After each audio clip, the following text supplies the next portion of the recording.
¿Qué tal? Buenas noches. Gracias por acompañarnos. Edición del Último Salva a Todos hoy. Un programa que nos va a invitar a desarrollar algunas palabras vinculadas a las profundidades, ir a lo profundo. Todos intentamos en algún momento meternos en un aljibe bien profundo para ver qué hay ahí en el fondo. Si el agua es transparente, si el sedimento, si uno lo mueve, aparecen algunas alimañas o algunas cosas que no queremos realmente ver. Y cuando sale ese líquido del aljibe, uno lo toma mirándolo o con los ojos cerrados. Bueno, intentaremos aplicar esa metáfora arbitraria, ligera, superficial, a nuestra salud mental, a nuestra vida corriente. ¿Por qué somos capaces de enloquecer de un momento a otro? Y este mundo que nos rodea, ¿cuánto tiene que ver en ese padecimiento que la salud mental en algún momento pueda resquebrajarse? Soy de los que pensaba, cuando era por lo menos un pretencioso estudiante universitario, que la vida debía transitarse en un marco de locura. Pero ¿cuándo es esa locura creativa, impulsora de transformaciones, en algo insano, en algo que atenta contra mi propia posibilidad creativa? De esto hablaremos, u otros temas, lo que salga, con Gustavo de Vega. 2, 3, 4.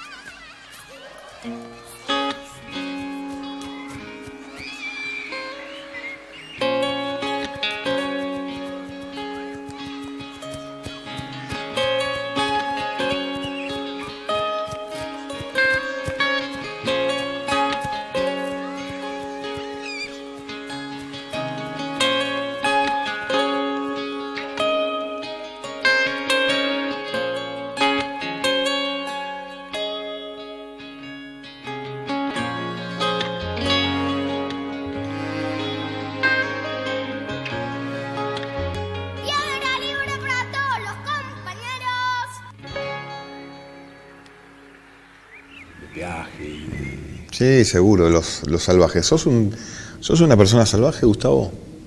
¿Vos? ¿No hiciste nada salvaje en tu vida? ¿O tenés un físico de salvaje en realidad? Sí. Los tipos altos y grandotes, cuando son jóvenes y nerviosos, hacen cosas salvajes. Sí, me identifico plenamente con lo que comentabas de la búsqueda de esas aguas turbias en la adolescencia, en la juventud. Claro que sí.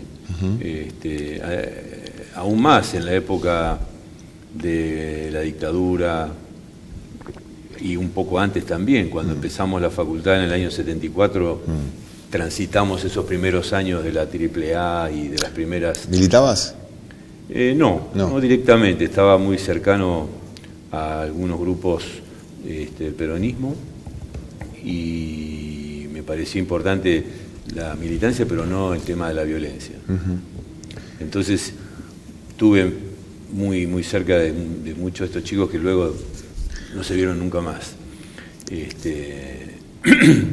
Y luego, en ese sentido, durante todo el gobierno de la dictadura militar, tratamos de seguir estudiando y de preservarnos. Y una experiencia muy interesante fue cuando hicimos la experiencia de Oliveros. En Oliveros yo hice toda mi especialidad y allí nos ocupamos de desmanicomializar, pero también de buscar en los libros los que aparentemente eran NN. Hicimos reuniones con la gente de Madres. ¿Había muchos NN? En ese momento había unos cuantos, pero resultó que ninguno era desaparecido. Te hago una pregunta desde la ignorancia, ¿no? Con terminología de la ignorancia, del ignorante. Pero para ser más sencillo y para que nos entendamos más, o por lo menos pareció que... ¿Por qué en esa época, en los 70, o en los principios de los 80, una persona enloquecía? ¿Cuáles eran los padecimientos mentales? La turbamulta que podía tener la cabeza de esa persona, entendiendo que a lo mejor no había tanto consumo, tantas sustancias, tantos químicos que hacen que la cabeza también se desconecte, ¿no? Hay un tema, si me das un segundo, hay un tema que históricamente fue la causa de la mayor cantidad de población en los hospicios, que era la sífilis. La sífilis y el alcoholismo fueron durante siglos los que generaban la locura, en gran medida por el deterioro crónico de la sífilis y por el deterioro crónico en la época que no había antibióticos. La sífilis termina generando en su tercero y cuarto periodo un deterioro mental gravísimo, terrible, una demencia espantosa. Y el alcoholismo crónico lo mismo. El alcoholismo, yo te diría que históricamente, junto con sífilis y algunas otras enfermedades degenerativas, era el 90% de la población manicomial. Después tenés la esquizofrenia como ejemplo o paradigma de la psicosis. Eso era lo más tradicional. Las catatonías. Hay patologías mentales graves, muy graves, que existen a pesar de las culturas, con mayor o menor incidencia, pero están. Lo que se ve agravado ahora, en los últimos 20 años a esta parte, fines del siglo pasado para acá, es la superposición, la coexistencia, lo que se llama problemática dual o multiproblemática, que es que en el mismo instante que aparece la problemática psiquiátrica está el consumo de drogas. Y al haber un consumo que se inicia muy precozmente, a los 13, a los 14, que es una época en la cual el cerebro está en pleno desarrollo, se produce una distorsión del software que se debe instalar durante la adolescencia, al punto que ni siquiera se instala muchas veces. Entonces aparecen problemáticas que no existían antes, que es la combinación de consumo de drogas y trastorno psiquiátrico severo. ¿Entendés? Eso es casi nuevo en la historia, porque aparece de un modo inmanejable. Te pregunto sobre dos sustancias que quisiera saber qué efecto producen en el cuerpo. Cuando un pibe aspira Poxirrán, el pegamento con Los pegamentos ahora ya casi no tienen tanto. Pero cuando el pibe, yo veía a los pibes, porque los veíamos atravesando, viste, venían de los, entre comillas, también esto es un prejuicio, venían del suburbio al centro, con esa bolsita que se la escondían en la manga. ¿Y qué sensación le produce a un pibe que consume Poxirrán? Porque en realidad lo hacían desde muy chico. Yo he visto chicos de 6, 7 años consumiendo Poxirrán o aspirando Poxirrán. ¿Qué efecto le hace al cuerpo? Los pegamentos o inhalantes en general tienen solventes. Es como si tomaras, qué sé yo, una bolsa llena de nafta o queroseno, cosas por el estilo. Tienen solventes que cuando ingresan al organismo producen una serie de distorsiones del proceso perceptual. Entonces modifican la percepción, con lo cual a estos chicos, por ejemplo, les borra el hambre, les borra el frío, les borra la percepción de la realidad, lo deja en un estado soporoso, como si tuviera una borrachera, pero que en lugar de ser la tradicional borrachera alcohólica, es una borrachera con cierta lucidez, pero que básicamente le diluye el malestar. O sea, uno no es tan sensible al frío o al hambre, porque yo recuerdo haber hablado desaparece totalmente. Hablaba con pibitos, le decía por qué aspiraban eso, y decían porque para que no tener hambre y para no tener frío. No. Y me parecía muy cruel la respuesta, porque en realidad lo que querían ellos era alimento y abrigo, en realidad, que a lo mejor si hubieran tenido alimento y abrigo, eso al menos no lo hubieran hecho. Pasa que a veces hay alimento, abrigo y también aspiran pegamentos. Y quizás hay dolor, hay bronca, hay hostilidad ambiental, es decir que en general casi todas las drogas en ese sentido producen una desconexión de la percepción dolorosa, de la percepción del malestar. Anestesian, digamos, algún dolor. Claro, producen una anestesia que luego la persona la va a usar de acuerdo a qué dolor o a qué malestar surja. Bueno, punto 3, cocaína. Vos me hablabas fuera de aire sobre el tema de la cocaína, que lejos de anestesiar produce un efecto totalmente distinto. La cocaína anestesia en un sentido a partir del efecto estimulante. El efecto estimulante es muy poderoso, muy poderoso. Lo que sucede que ya hace unos cuantos años que se consume tiene poco de cocaína en sí mismo. Nunca terminás de saber cuánto es lo que tenga de cocaína y cuánto es lo que tenga de anfetaminas o efedrina o químicos, digamos, de laboratorio. Entonces, lo que sí todo el mundo lo refiere clínicamente es que la diferencia básica es que no pueden parar, porque precisamente los anfetamínicos, sea cual sea, tienen la característica de muy alta intensidad de efecto y muy rápida, llamémosle, caída y efecto de abstinencia, entonces requieren más dosis y más dosis. Por eso las anfetaminas se prohibieron. La cocaína tiene otros tiempos, por lo tanto la combinación hoy por hoy de estimulación, compulsión, gran depresión posterior, hace a que mucha gente quede rápidamente enganchada. Y cuarto, antes de ir al video, pasta base, que la pasta base es el residuo de la cocaína. Nunca sabemos no se sabe qué se dice, porque se puede hablar de pasta base, de bazuco. ¿Qué es bazuco? Bazuco también es lo que en Brasil, por ejemplo, se habla mucho de lo que se utiliza para fabricar la cocaína. Es una mezcla que queda de todos los residuos de la planta, más los residuos químicos, pero está antes de sacarle la cocaína. La pasta base es algo parecido y el paco vendría a ser como lo que queda después que le sacaron la cocaína. Entonces, lo que siempre está en el medio son los químicos mordientes, clorhídrico, arsénico, etcétera, etcétera, etcétera, queroseno. Por lo tanto, lo grave de la pasta base como del paco es que son productos con excesiva cantidad de químicos, más o menos cocaína, pero mucho químico. Entonces, siempre el efecto no es solamente por la sustancia estimulante, que en este caso sería la cocaína, si está más o si está menos, sino el deterioro producido por los químicos que acompañan a todo esto. Vamos a ver un video del viernes de la semana pasada, donde un cantante de rock, en realidad ya no era cantante de rock hace mucho tiempo, era un pibe que tenía algún talento para rockear, que mató a un tipo en el medio de una situación compleja. A ver si podemos escuchar el audio también.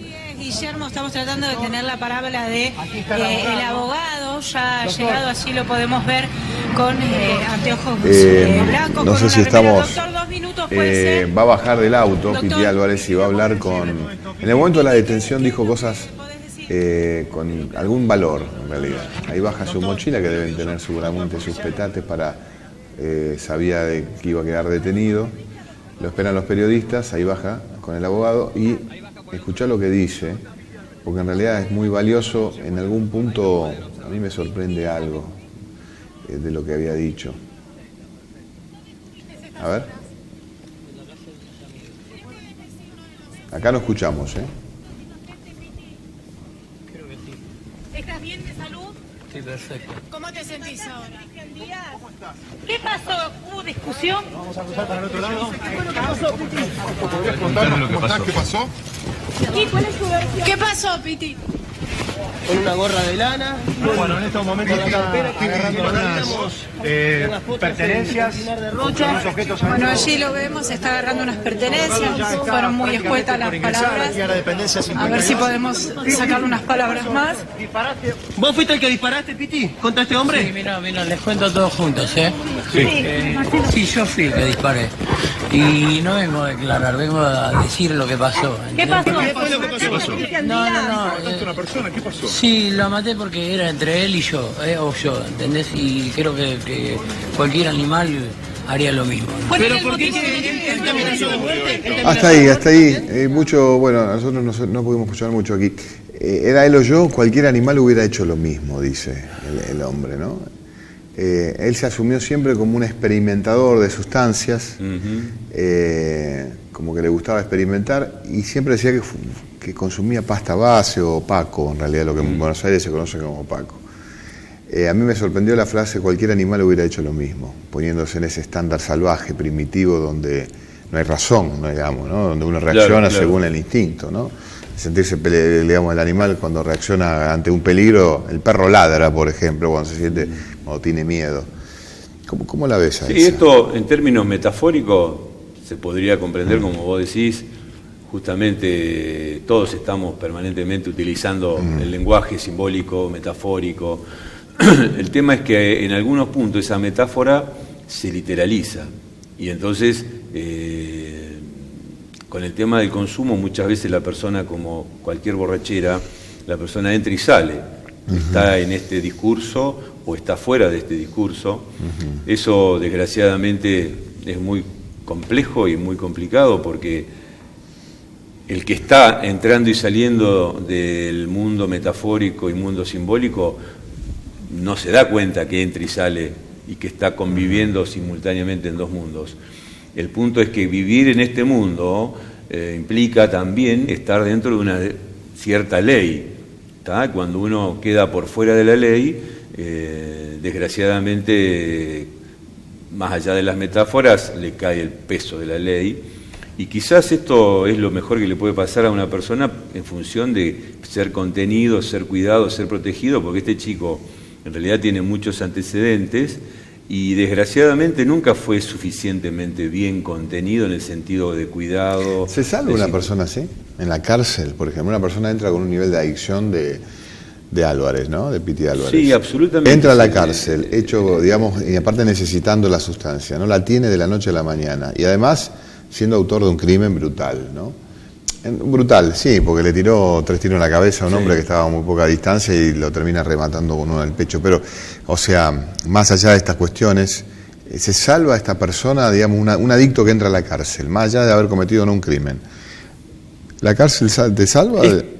Quizás este tipo de cárcel actual no sea la más conveniente.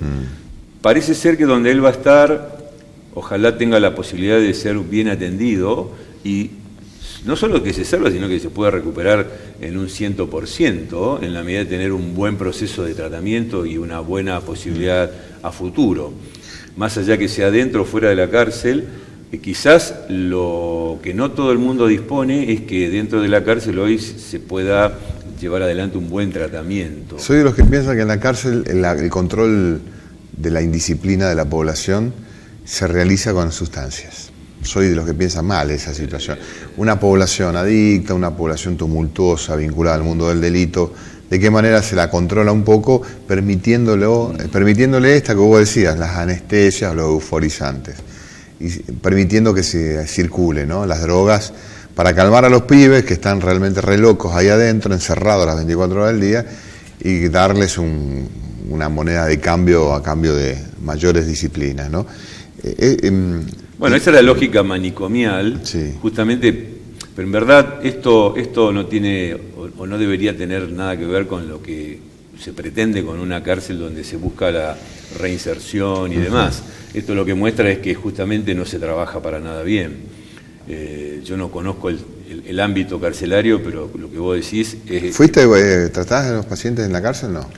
No. Nosotros hemos hecho alguna vez la propuesta de trabajar con un dispositivo terapéutico dentro de un ámbito carcelario y nunca tuvimos respuesta suficiente porque está demostrado que se puede trabajar y hay resultados fantásticamente positivos porque se puede hacer una enorme posibilidad de cambio, se puede lograr un gran cambio en este tipo de problemas, tiene solución. El tema que depende de con qué contexto y con qué herramientas. Es decir, que estos casos no son irrecuperables, al contrario, este chico y muchos otros casos se pueden recuperar perfectamente, pero necesitan de una complejidad, de la misma manera que una persona que tuvo un accidente gravísimo y está en terapia intensiva, hoy por hoy tenemos muchísimas posibilidades de recuperar a alguien que ha tenido problemas clínicos, orgánicos, cáncer, traumatismos.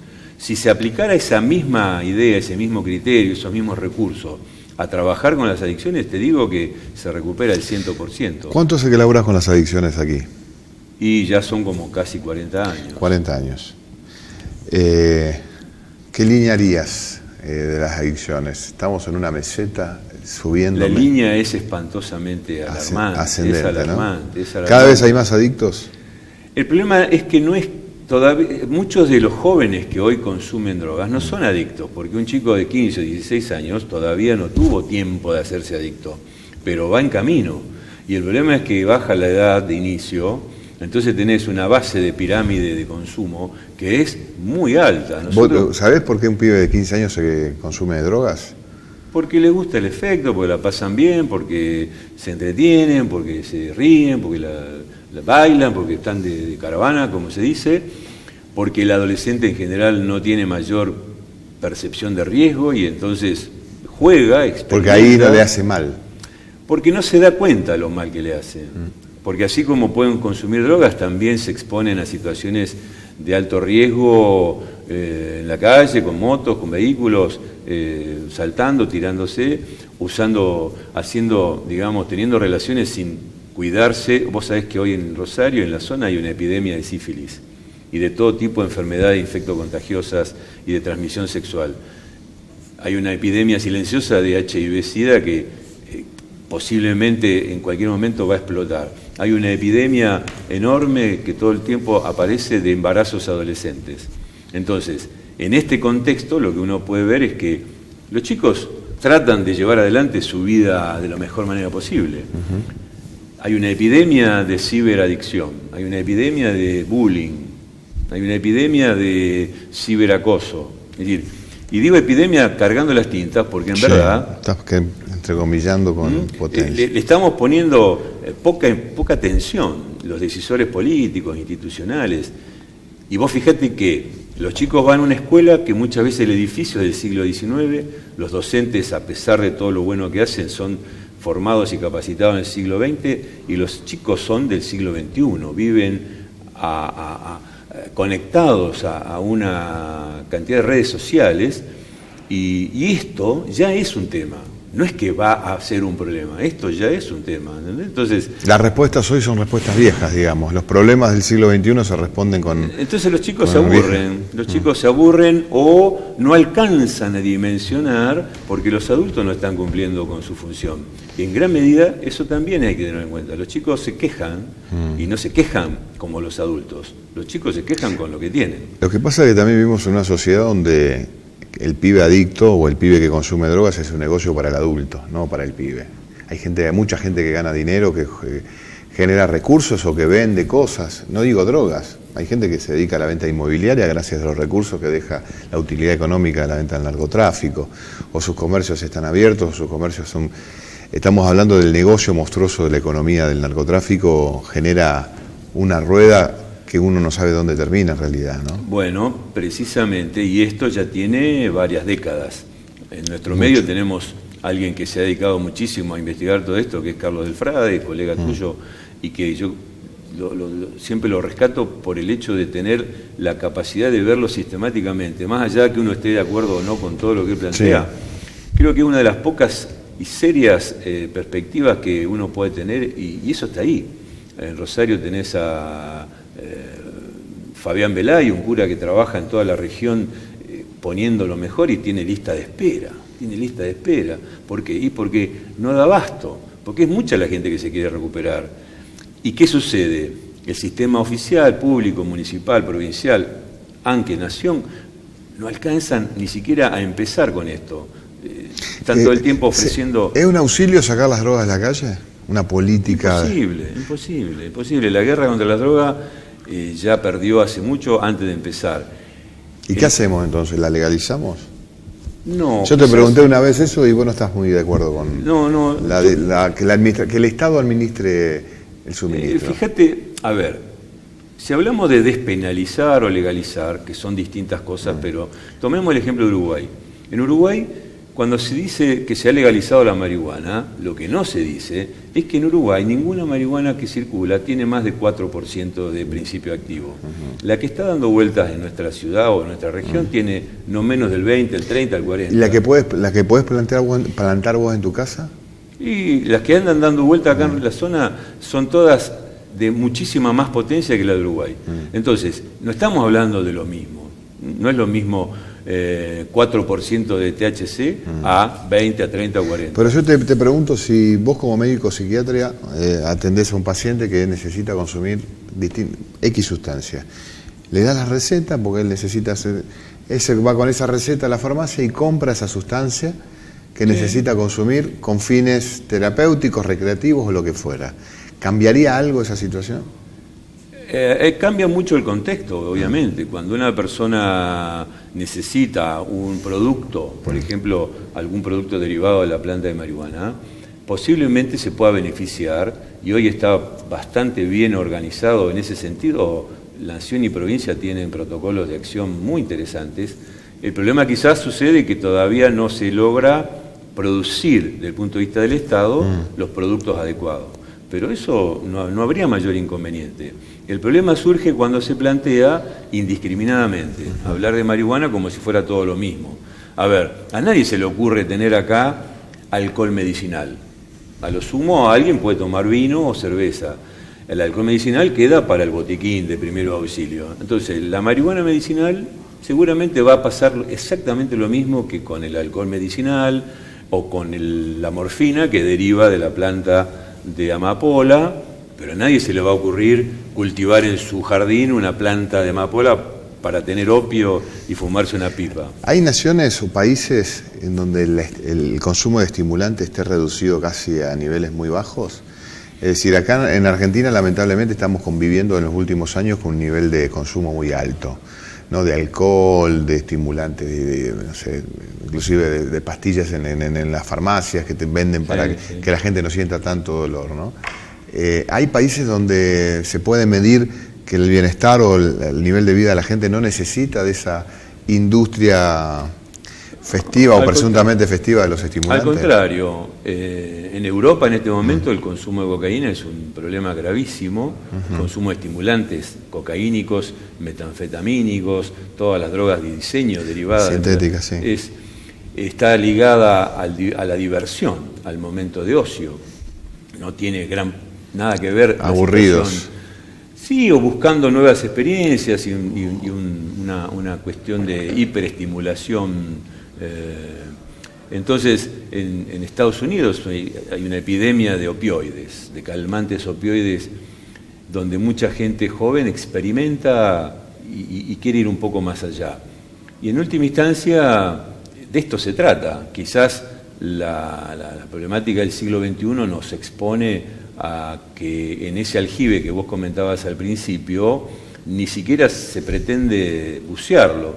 Es decir, es como que se queda en una situación de imaginario y de ir un más allá del principio del placer, como decía Freud, pero eso siempre tiene sus implicancias tóxicas. El más allá del principio del placer justamente es lo que se aleja del principio de realidad que nos permite cierta posibilidad de salir del mundo salvaje. Este chico que veíamos antes está más allá del principio del placer y quizás desgraciadamente de un modo muy traumático para él como para la víctima del crimen o del asesinato, se murió alguien, ¿no? Ese ya no cuenta. Tenemos una página en blanco para vos, Gustavo, Bueno. y te hago una pregunta estúpida como las preguntas que hago yo. ¿Qué es lo más tóxico que hiciste o que consumiste en tu vida? Y hay muchas cuestiones. Quizás en alguna época de juventud el tema de las peñas, por ejemplo, en las peñas se tomaba mucho vino. Digo, algún disco, algún libro tóxico, alguna persona tóxica, independientemente de los químicos, digo, buscando la metáfora que hay toxicidad en otras cuestiones también, ¿no? El mundo es tóxico. Bueno, sí, cómo no, los poetas malditos. Teníamos un amigo, muy querido en aquellas épocas que leíamos a Artaud y las Flores del Mal, y eran noches de reflexión y de mucho... ¿Cómo hiciste para no volverte loco? Si es que no te volviste loco. ¿Cómo hace un psiquiatra para no enloquecer? Bueno, durante algunos años mi terapia personal y siempre tratando de chequear este principio de realidad con colegas y con gente que de alguna manera tuviera cierta vigencia en términos de respeto, valoración, no sin alguna frustración respecto a que de pronto mucha gente colapsa.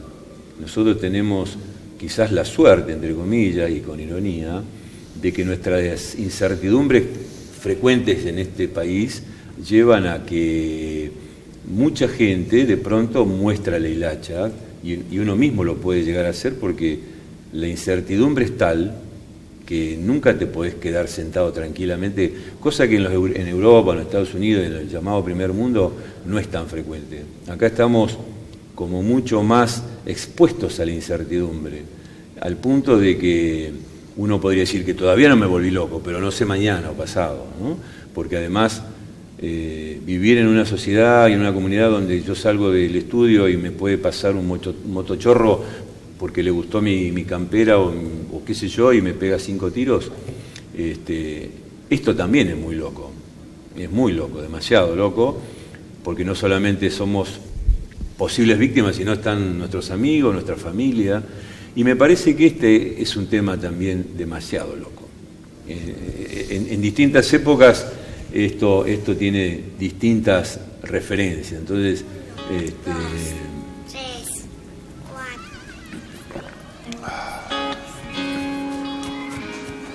El puño y letra de un médico psiquiatra. Vamos a poner así. Ustedes en la década del 70, digo ustedes porque tengo un par de años menos, varios años menos que vos. La palabra loco era una metáfora. ¿Qué haces, loco? ¿Cómo te va? ¿Qué la locura no Oliveros, al menos descubrimos en esa época leyendo a Moffat, por ejemplo. La locura en realidad es la combinación de la patología mental con la miseria y la pobreza, la violencia de la miseria y la pobreza. Porque una situación de alguien que tiene problemas complejos en su cabeza, problemáticas de salud mental severas, es un tema. Ahora, cuando esto se involucra en un ámbito de miseria, pobreza, abandono, aparece la locura. La locura es la locura de ver a alguien revolviendo la basura. Eso es locura. Una criatura con frío. Y también es la locura que uno pasa al lado de esa persona y no siente nada. Esa es la locura, y que precisamente el 30% de nuestros vecinos, el 30% esté bajo la línea de pobreza, es una locura. Y la peor locura además de que nos acostumbramos. Y viste, van pasando los títulos como pasan los noticieros. Entonces, y no pasa nada. Y en este tema hay una sentencia horrible, que es: hoy estamos mejor que mañana. Y ojalá podamos seguir avanzando, porque precisamente por eso dije, Piti, como mucha gente que está muy mal, se puede recuperar, pero necesitamos ser nosotros quienes trabajemos en ese sentido. Bueno, como decían ustedes en los 70, loco, gracias. Gracias a vos. Gracias a Gustavo de Vega, médico psiquiatra. La verdad, el último salva a todos.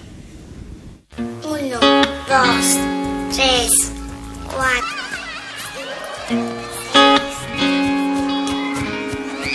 Con tu tarjeta de crédito del Banco Municipal, 12 cuotas sin interés en turismo. Si no la tenés, pedila volando en www.bmros.com.ar y recibila en tu casa. Banco Municipal, el banco de tu mundo.